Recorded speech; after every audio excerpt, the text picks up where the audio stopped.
Chaque matin, un rituel. Un geste anodin répété des milliers de fois. Pour beaucoup d'entre nous, après 65 ans, ce moment est synonyme de confort, de tradition. Un petit déjeuner. Mais si je vous disais que derrière cette apparente innocuité se cache un danger insidieux, une menace silencieuse qui, jour après jour, érode ce que vous avez de plus précieux, vos muscles. Ce n'est pas une question de goût, ni même de calories, c'est une question de survie, d'autonomie. Et le plus troublant, c'est que la plupart d'entre nous commettent cette erreur sans le savoir. Ce que vous mettez dans votre assiette au réveil pourrait bien être en train de détruire, lentement mais sûrement, votre force et votre vitalité. Imaginez un instant, vous vous réveillez, plein d'énergie, prêt à affronter la journée. Vous vous préparez ce petit déjeuner que vous aimez tant, pensant bien faire. Et pourtant, à votre insu, vous déclenchez un processus qui affaiblit vos jambes, rend vos bras moins fermes et compromet votre équilibre. Ce n'est pas une fatalité. Il existe un pilier fondamental, souvent oublié, qui peut inverser cette tendance. Un secret simple, mais d'une puissance incroyable que je suis sur le point de vous révéler. Mais pas tout de suite. Restez avec moi, car la clé de votre vitalité future se trouve dans les détails que nous allons explorer ensemble. Ce n'est pas une formule magique, non. C'est une compréhension profonde de votre corps, de ses besoins réels après 65 ans. Une compréhension que peu de gens possèdent vraiment. Bienvenue sur Sagesse Santé. Ici, notre mission est claire. Vous accompagner, vous éclairer, pour que chaque année qui passe soit une année de plus vécue avec plénitude, avec force, avec joie. Nous ne sommes pas là pour vous vendre des miracles, mais pour vous offrir la clarté, la science et surtout la sagesse. Ce que nous partageons ici est le fruit d'une recherche constante, d'une écoute attentive des témoignages et d'une conviction profonde. L'âge n'est pas une condamnation, mais une opportunité. L'opportunité de mieux se connaître, de mieux prendre soin de soi. Je dois être honnête avec vous, il n'y a pas de solution instantanée, pas de pilule miracle, mais il y a des vérités simples, parfois oubliées, qui, une fois appliquées, peuvent transformer votre quotidien. Nous allons parler d'un sujet crucial aujourd'hui, la préservation musculaire. Un sujet souvent négligé, mais qui est le socle de votre indépendance future. Pourquoi tant de personnes, malgré leurs efforts, se sentent-elles s'affaiblir avec l'âge ? Pourquoi cette perte de force, cette difficulté à monter un escalier, à porter ses courses, à se relever d'une chaise basse ? Souvent, la réponse se trouve dans une approche trop superficielle de la nutrition. On se concentre sur les calories, sur les graisses, sur les sucres, sans jamais vraiment aborder l'essentiel, la matière première de nos muscles. Permettez-moi de vous raconter une histoire, celle de Madame Dubois. Elle avait 72 ans, une femme pétillante, pleine de vie, mais qui depuis quelques mois se sentait glisser. Ses pas devenaient moins assurés, ses bras plus faibles. Elle avait toujours pris soin d'elle, pensait-elle. Son petit déjeuner, un grand bol de céréales complètes avec du lait demi-écrémé. Un fruit. Un choix sain, n'est-ce pas? C'est ce qu'on lui avait toujours dit. Elle évitait les viennoiseries, les confitures trop sucrées. Elle faisait de son mieux. Mais malgré tout, la fatigue musculaire s'installait. Ses promenades quotidiennes devenaient un défi. Elle avait peur de tomber, une peur lancinante qui rongeait sa confiance. Madame Dubois n'était pas la seule. Des millions de personnes partagent cette expérience. Elles suivent les conseils généraux, les recommandations standards, sans réaliser que, passé un certain âge, notre corps a des besoins spécifiques, des exigences différentes. Ce qui était bon à 30 ans ne l'est plus forcément à 70, et c'est là que réside le cœur du problème. Cette dissonance entre ce que l'on croit sain et ce que notre corps réclame vraiment pour fonctionner de manière optimale, pour préserver sa masse musculaire. Les muscles ne sont pas qu'une question de force brute, ils sont les gardiens de notre autonomie, de notre équilibre, de notre métabolisme et même de notre santé cognitive. Sans eux, le monde rétrécit, les gestes simples deviennent compliqués, c'est un cercle vicieux. Moins de muscles, c'est moins d'activité. Moins d'activité, c'est encore moins de muscles. Et ce cercle, il faut le briser.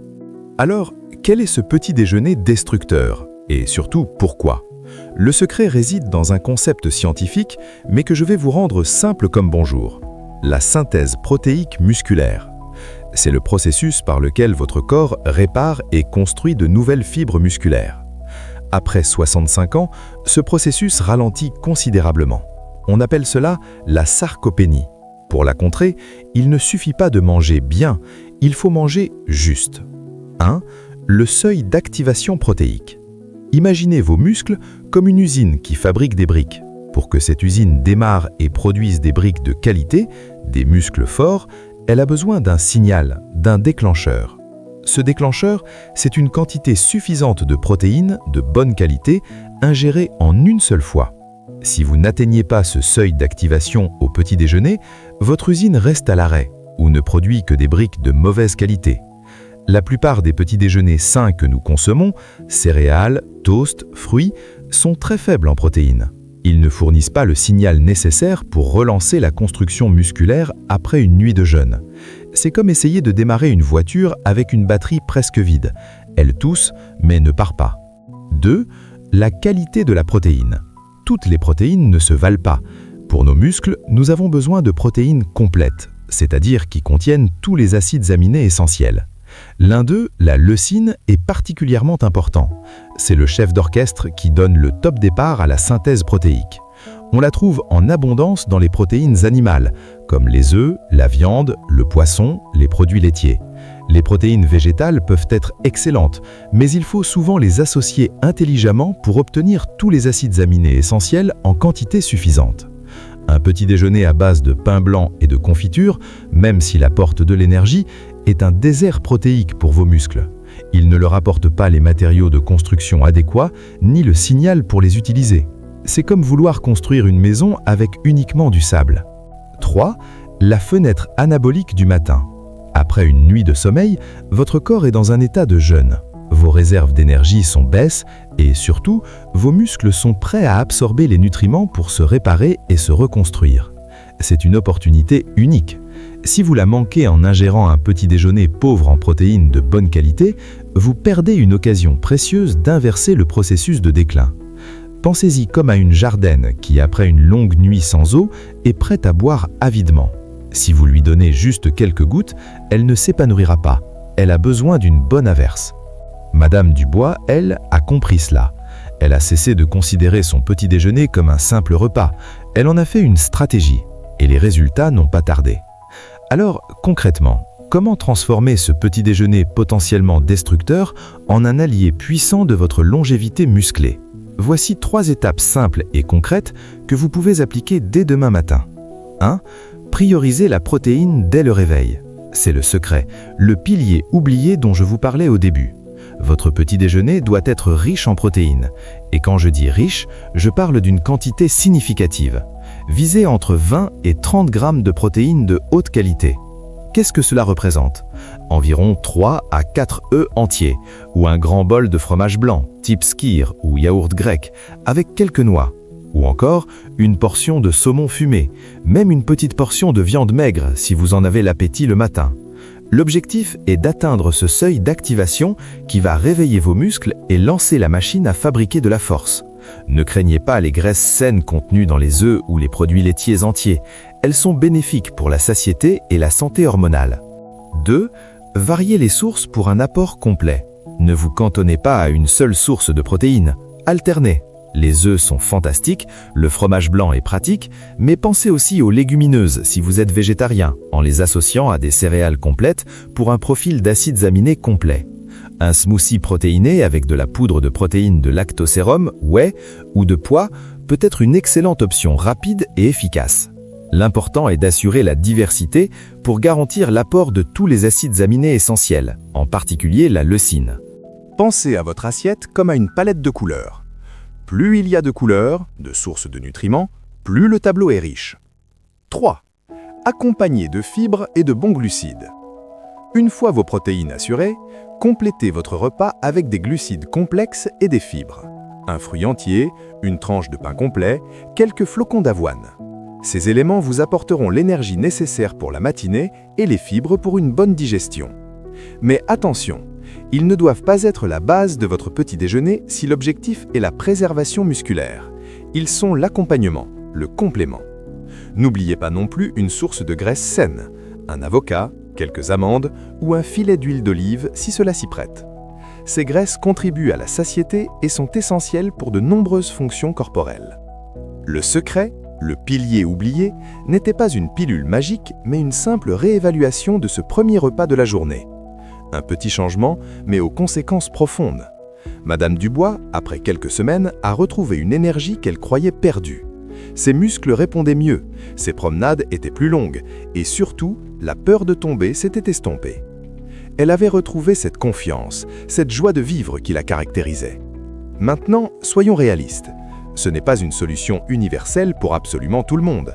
Si vous avez des problèmes rénaux préexistants, un régime hyperprotéiné doit être discuté et supervisé par votre médecin ou un diététicien. Il est crucial d'adapter ces conseils à votre situation individuelle. De même, si vous avez des allergies alimentaires spécifiques, vous devrez trouver des alternatives protéiques adaptées. Et un petit déjeuner parfait ne compensera pas une alimentation déséquilibrée le reste de la journée, ni l'absence totale d'activité physique. La nutrition est un pilier, mais l'exercice physique, même léger et adapté, est tout aussi essentiel pour stimuler vos muscles. Ce que je vous propose aujourd'hui, c'est une pièce maîtresse du puzzle, pas le puzzle entier. C'est un levier puissant, mais il doit s'intégrer dans une approche globale de votre bien-être. Ne tombez pas dans le piège de l'excès ou du tout ou rien. L'objectif est la progression, pas la perfection. En résumé, votre petit déjeuner n'est pas juste un repas, c'est une opportunité quotidienne de nourrir vos muscles, de préserver votre force et votre autonomie. C'est le moment de dire adieu au petit déjeuner qui, sans le vouloir, détruit votre capital musculaire et d'accueillir celui qui vous donne la force de vivre pleinement chaque jour. Je suis curieux de savoir, quel est votre petit déjeuner typique ? Partagez vos habitudes et vos questions dans les commentaires ci-dessous. Nous serons ravis de vous lire et d'échanger avec vous. Si cette vidéo vous a éclairé, si elle vous a donné des clés pour une vie plus autonome et plus joyeuse, alors je vous invite à rejoindre notre communauté. Abonnez-vous à Sagesse Santé pour ne manquer aucune de nos prochaines explorations du bien-être et de la longévité. Chaque semaine, nous vous offrons des informations fiables et des conseils pratiques pour que le vieillissement ne soit plus une crainte, mais une chance. Prenez soin de vous, car votre autonomie est votre plus grande richesse. À très bientôt sur Sagesse Santé.